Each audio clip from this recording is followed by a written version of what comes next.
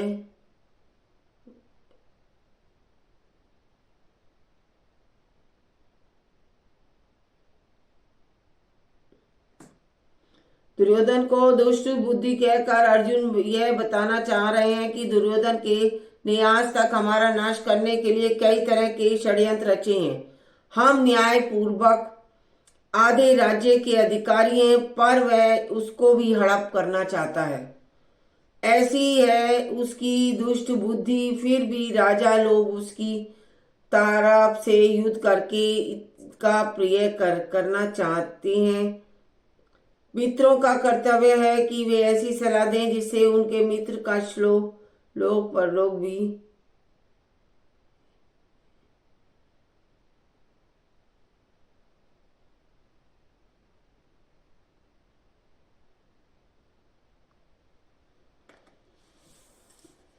अब ये आगे बढ़ावा दे दिया है सभी को युद्ध करने के लिए दुर्योधन ने। और उन्हें संजय बोल रहे हैं, हे भारतवंशी राजा, निद्रा विजय अर्जुन के द्वारा इस तरह कहने पर अंतर्यामी भगवान श्री कृष्ण ने दोनों सेनाओं के मध्य भाग में पितामह भीष्म और आचार्य द्रोण के सामने तथा संपूर्ण राजाओं के सामने शेष रथ को खड़ा कर दिया। इस प्रकार कहा कि हे पार्थ, इस इकट्ठे हुए कुरुवंशियों को देखिए। पहला, अर्जुन का गुणाकेश कहा गया है। गुणाकेश के दो अर्थ हैं। गुणा मुड़े हुए केश वाल, अर्जुन के बाल घुंघराले थे। गुणा का निद्रा, ईश स्वामी अर्जुन के निद्रा और विजय प्राप्त पाई हुई थी। कृष्ण को यहाँ ऋषिकेश के संबोधन से कहा है। ऋषिक इंद्रिया, ईश स्वामी कृषि निश्चित है। इंद्रियों के स्वामी थे।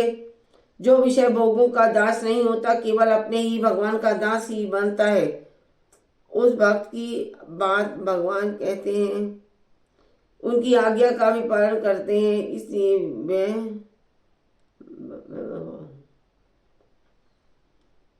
निश्चित जो स्वामी थे, जो विषय भोगों के समान।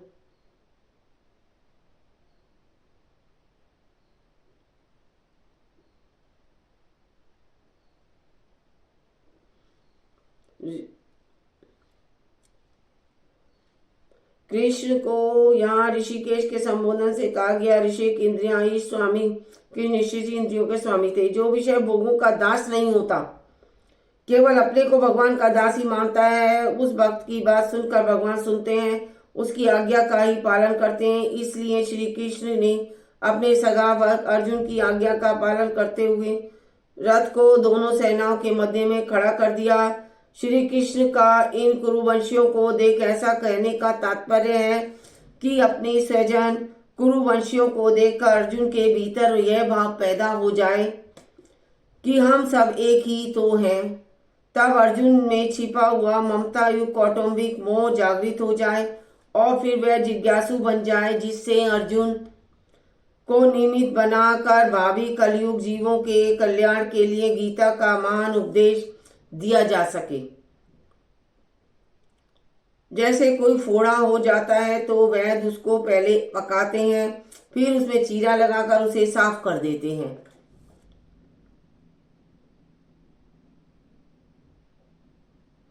ऐसे ही श्री कृष्ण पहले अर्जुन के भीतर छिपे हुए मोह को जागृत करते हैं, फिर उपदेश देकर उसे मिटाते हैं। कौटुंबिक स्नेह और भगवत प्रेम में बहुत अंतर है। कौटुंबिक स्नेह में क्रिया तथा पदार्थ की और भगवत प्रेम में भाव और मुख्यता रहित है। कौटुंबिक स्नेह में मूर्ता की और भगवत प्रेम में आत्मीयता की मुख्यता रहती है। कौटुंबिक स्नेह मतलब परिवार का जो स्नेह है, मनुष्य कर्तव्य के अलग हो जाता है और भगवान प्रेम में तल्लीनता के कारण कर्तव्य पालन में विस्मृत तो हो सकती है, पर भक्ति कभी कर्तव्यच्युत नहीं होता। कौटुंबिक स्नेह में कौटुंबियों की और भगवत प्रेम में भगवान की प्रधानता होती है। ये ही इसमें अभी मैंने आज ही शुरू करी है भगवत गीता, जो बड़ी वाली पुस्तक है जिसमें पूरा का पूरा इसमें सार है, वही मैं सुना रही हूँ। कह रही हूँ ना, जब मैं पढ़ती हूँ ना, पढ़ते पढ़ते ही आंखों में ऐसा हो जाता है कि जैसे पता नहीं क्या, बिल्कुल 1 सेकंड, आधा सेकंड, दो, इस तरीके से होता है।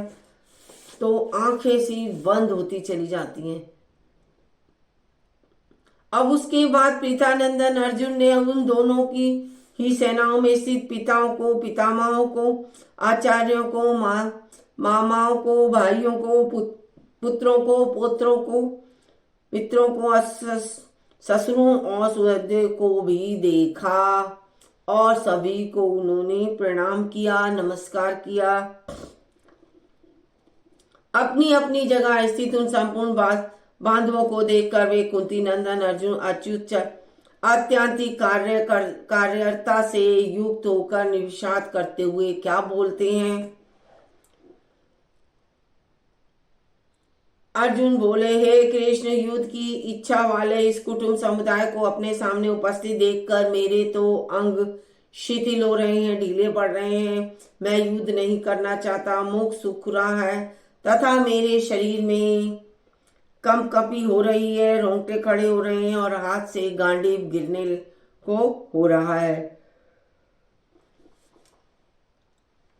और मेरी जो त्वचा है ये भी ऐसी जल रही है।